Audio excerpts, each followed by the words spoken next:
Hi எல்லாருக்கும் வணக்கம். நம்ம நிலா சேரன் அண்ணாக்கு கல்யாணம் பண்ணுறதுக்காக ஏற்பாடெல்லாம் சீக்கிரமாக செஞ்சுக்கிட்டு இருக்க, சேரன் அண்ணா கல்யாணத்தை நிறுத்துறதுக்காக பின்னாடி இருந்து பண்ண துரோக செயல் நம்ம நிலாவுக்கு தெரிஞ்சு போச்சு. நீங்களே எனக்கு துரோகம் பண்ணிட்டீங்களே அப்படின்னு சேரன் அண்ணா கிட்ட நேருக்கு நேர் கேட்குறாங்க. இன்னொரு பக்கம் பின்னாடி இருந்து நம்ம நிலாவோட வேலையெல்லாம் கெடுத்துக்கிட்டு இருக்க துரோகி அந்த ராகவோட வேலையும் நம்ம நிலாவுக்கு தெரிஞ்சு போச்சு. இந்த ரெண்டு துரோகத்தையும் நம்ம நிலா என்ன பண்ண போகிறாங்க? நம்ம நிலா ராகவை மீறி எப்படி பிஸ்னஸில் ஜெயிக்க போகிறாங்க? தெரிஞ்சுக்கிறதுக்கு முன்னாடி இந்த வீடியோக்கு ஒரு லைக் போட்டுக்கோங்க. நம்ம ஐயனார் துணையில் நம்ம நிலா, நீயும் ஆச்சு உன் வேலையும் ஆச்சு, உன் எக்ஸ்பீரியன்ஸ் சர்டிஃபிகேட்டு எனக்கு தேவையில்லை அப்படின்னு சொல்லி ராகவ் கிட்ட அவன் மூஞ்சில் அடித்த மாதிரி பதிலை சொல்லிவிட்டு அவனோட ஐடி கார்டையும் தூக்கி எறிஞ்சிட்டு என்னோட ரிசைன் லெட்டர் உன்னோட இமெயிலில் அனுப்பிச்சி வைக்கிறான் அப்படின்னு கிளம்புறாங்க.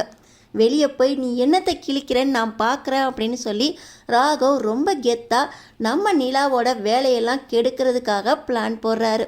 இது ஒரு பக்கம் இருக்க, இன்னொரு பக்கம் பாண்டிக்கிட்ட உங்கள் கல்யாணத்தை தள்ளி போட்டு ரெண்டு பேரும் ஒருத்தர் புரிஞ்சுக்கோங்க அப்படின்னு அட்வைஸ் பண்ணுற நிலா, நம்ம சேரன் அண்ணா கல்யாணத்தை பற்றி சந்தா வீட்டில் பேசணும் அப்படின்னு சொல்லி சந்தா வீட்லேயும் போய் சம்மதத்தை வாங்கிட்டு நம்ம சோழனோட இப்போ ஆஃபீஸில் நேராக இறங்குறாங்க.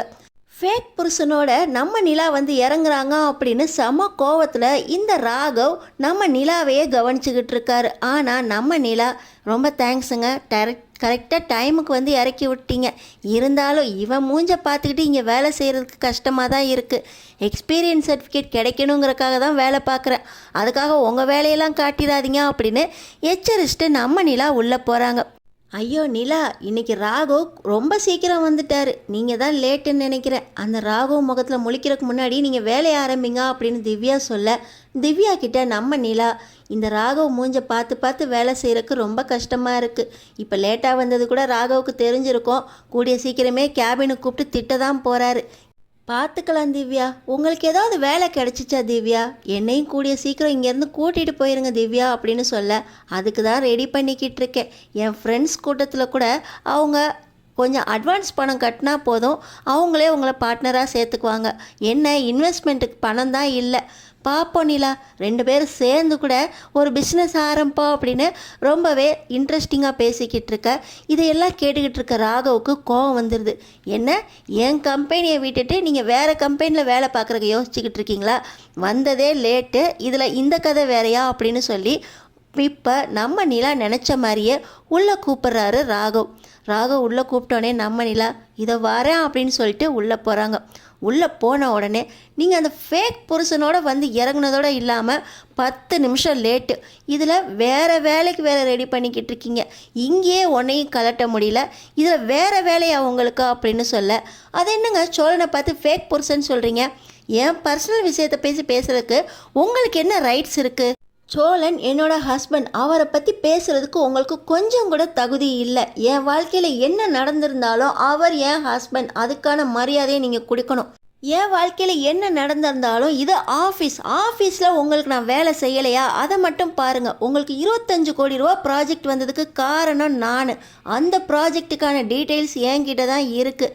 அந்த ப்ராஜெக்ட் உங்களுக்கு வெற்றிகரமாக இப்போ ஓடிக்கிட்டு இருக்குன்னா அதுக்கு காரணமும் நான். அந்த வேலையை பற்றி நீங்கள் பேசலாம். அதை தவிர என் பர்சனல் விஷயத்தை பேசுகிறதுக்கு உங்களுக்கு எந்த ரைட்ஸும் கிடையாது அப்படின்னு சொல்ல, அடே அப்பா, அந்த டிரைவரை பற்றி பேசினோன்னே என்ன கோவம் வருது. நீங்கள் வெளியே பேசிக்கிட்டு இருந்ததை கேட்டுட்டு தான் இருந்தேன். வேறு வேலைக்கு ட்ரை பண்ணிக்கிட்டு இருக்கீங்களோ அப்படின்னு சொல்ல, என்னோடய பர்சனல் விஷயம் உங்களுக்கு தெரிஞ்சு போச்சு. இனியும் உங்கள் மூஞ்சை பார்த்து என்னால் இங்கே வேலை செய்ய முடியாது, அதனால தான் நான் வேறு வேலைக்கு ட்ரை பண்ணிக்கிட்டு இருக்கேன் அப்படின்னு சொல்ல, இவ்வளவு பேசுகிறீங்களே, வெளியே போய் என்னத்தை கழட்டிடுவீங்க அப்படின்னு சொல்ல, நான் என்ன கழட்டுறேன்னு இருக்கட்டும், இப்போயே நான் என் வேலையை ரிசைன் பண்ணுறேன் அப்படின்னு சொல்ல, எக்ஸ்பீரியன்ஸ் சர்டிஃபிகேட் கொடுக்க மாட்டேன். நீங்களாக ரிசைன் பண்ணிட்டு போனால் நான் எதுக்கு எக்ஸ்பீரியன்ஸ் சர்டிஃபிகேட் கொடுக்கணும்?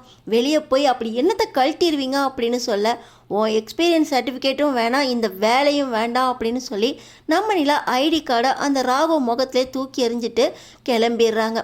நம்ம நிலா இப்போ தான் உள்ளே போனாங்க, அதுக்குள்ளே ரெண்டு பேரும் இவ்வளோ கோவமாக பேசிட்டு ஐடி கார்டை கூட காணாம வெளியே போகிறாங்களே அப்படின்னு திவ்யா பார்த்துக்கிட்டு இருக்கும்போதே, நான் கிளம்பிட்டேன் திவ்யா, கூடிய சீக்கிரமே உங்களோட சேர்ந்து புது பிஸ்னஸை பார்ப்போம். இல்லை நான் ஏதாவது பிஸ்னஸ் ஆரம்பிச்சேன்னா உங்களை கூப்பிட்டுக்கிறேன், என்னோட ஜாயின் பண்ணிக்கோங்க அப்படின்னு திவ்யாவுக்கு தைரியம் சொல்லிவிட்டு நம்ம நிலா ரொம்ப தைரியமாக இந்த ராகவோட வேலையை விட்டு வெளியே போகிறாங்க. சோழனுக்கு கால் பண்ணி, சோழன் இப்போ தானே நீங்கள் பக்கத்தில் போய்கிட்டு இருப்பீங்க, ஆஃபீஸ்க்கு வாங்க, 2 பேரும் சேர்ந்து வீட்டுக்கு போகலாம் அப்படின்னு சொல்ல, என்னாச்சு நிலா, அந்த ராகவை தூக்கி எறிஞ்சிட்டிங்களா, இப்போ தாங்க நீங்கள் நம்ம வழிக்கே வந்திருக்கீங்க அப்படின்னு ஃபோனில் சொல்ல, சும்மா அரட்டை அடிக்காதீங்க சோழன், வாங்க அப்படின்னு சொல்லி நம்ம நிலா சோழனை வர வச்சு சோழன் கூட காரில் ஏறி போகிறாங்க. போடி போ, நீ என்னத்தை கலட்டுறன்னு நான் பார்க்குறேன் அப்படின்னு இந்த ராகவ் நடக்கிறது எல்லாத்தையும் பார்த்துக்கிட்டு, உன் எக்ஸ்பீரியன்ஸ் சர்டிஃபிகேட்டும் கிடைக்காது, நீ எங்கே போனாலும் அதை எப்படி களைச்சி விடணும் அப்படின்னு எனக்கு தெரியும் அப்படின்னு இந்த ராகவ் தெனாவேட்டா ஆஃபீஸ் ரூம்குள்ளே போகிறாரு. இப்போ பார்த்திங்கன்னா நம்ம நிலா, நான் வேலையை விட்டு வந்துட்டேங்க, எக்ஸ்பீரியன்ஸ் சர்டிஃபிகேட்டும் அவன் கொடுக்க மாட்டேன்னு சொல்லிட்டான், அவன் ரொம்ப திமிராக நடந்துக்கிறான், அவனுக்கு முன்னாடி நான் பிஸ்னஸில் ஜெயிக்கணும், முதல்ல ஒரு பிஸ்னஸ் கம்பெனி ஆரம்பிக்கணும், அந்த கம்பெனிக்கு ஒன்று இன்வெஸ்ட்மெண்ட் போடுறதுக்கு எனக்கு பணம் வேணும், இல்லை புதுசாக ஒரு நல்ல கம்பெனிக்கு வேலைக்கு போகணும், அது வரைக்கும் நான் சோழன் உங்கள் கூட தான் இருக்க போகிறேன், எனக்கு ஏதாவது வேலை ரெடி பண்ணி கொடுங்க அப்படின்னு சொல்ல, நீங்கள் சும்மா இருந்தாலே பரவாயில்லைங்க, இந்த ராகவ் மாதிரி ஆளுங்கள்ட்ட மாட்டிக்கிட்டு பாருங்கள் படாத பாடு படுறீங்க, பார்ப்போங்க உங்களுக்கு இல்லாத வேலையா, நான் பார்த்து தரேங்க அப்படின்னு சொல்ல, நம்ம நிலா இப்போ அவங்க ஃப்ரெண்டுக்கு கால் பண்ணுறாங்க.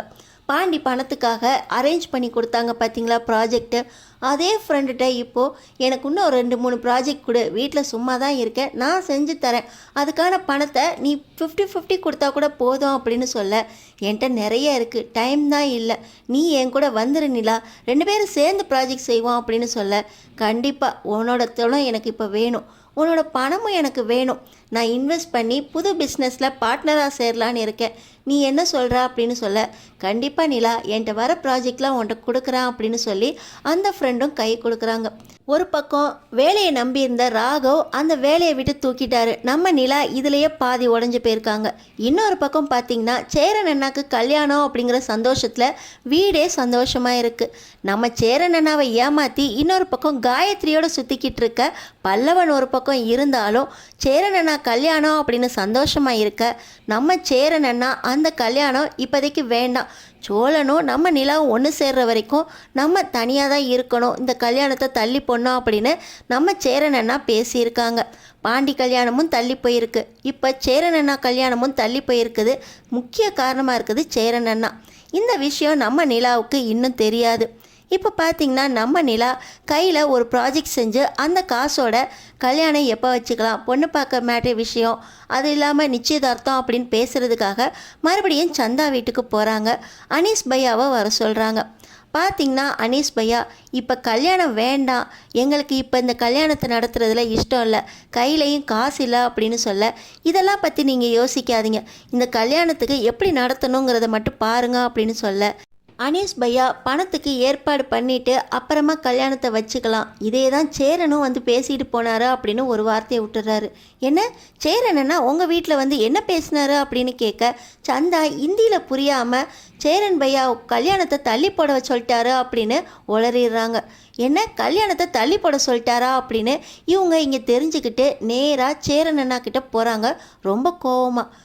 அண்ணே, உங்களை முழுசாக நம்பி உங்கள் கல்யாணத்தை நடத்தணும் அப்படின்னு நான் எவ்வளோ பேசிட்டு வந்திருக்கேன், நீங்கள் என்னென்னா ஈஸியாக கல்யாணத்தை தள்ளி போட சொல்லிட்டு வந்திருக்கீங்க, உங்கள் கல்யாணம் நடக்காதனால தான் இப்போ பாண்டியோட கல்யாணமும் தடைப்பட்டிருக்கு, பாண்டி உங்கள் கல்யாணம் மட்டும் நடந்துச்சுன்னா என்றைக்கோ வானதி கூட போய் பேசியிருப்பார், இப்போ அவரும் கல்யாணத்தை தள்ளி போட்டதுக்கு முக்கிய காரணமாக இருக்கிறது நீங்கள் தான், ஆனால் நீங்கள் ஏன் கல்யாணத்தை தள்ளி போட சொன்னீங்க அப்படின்னு கேட்க, இல்லைம்மா சோழனும் நீயும் ஒன்றா வாழலை, நீ எங்களுக்கு கல்யாணம் ஆயிடுச்சுன்னா இந்த வீட்டை விட்டு போயிடுவேன்னு சொன்னியே, என் மனசில் உறுத்திக்கிட்டே இருக்குது, இதில் நீ வேற ரொம்ப ராத்திரி பகலாக உழைச்சிக்கிட்டு இருக்க, சோழனும் உன் வேலைக்காக அலைஞ்சிக்கிட்டு இருக்கான், இந்த நேரத்தில் என் கல்யாணம் அவசியமானு தோணுச்சு, அதனால தான் நிலா நான் போய் சந்தா வீட்டில் பேசினேன் அப்படின்னு சொல்ல, அண்ணே இந்த வீட்டில் நல்லது நடக்கிறப்போ அதை தட்டி தட்டி விட்டுறாதீங்க அண்ணே, இந்த வீட்டில் கண்டிப்பாக ஒரு விசேஷம் நடக்கணும், உங்களுக்கும் சந்தாவுக்கும் கல்யாணம் நடந்தே ஆகணும், நீங்கள் 2 பேரும் கல்யாணம் பண்ணாமல் இருந்தால் மட்டும் என் டைவர்ஸ் கேஸ் முடிஞ்சிட போகுதா? நான் சோழனோட ஒன்று சேர்ந்துட போகிறேனா?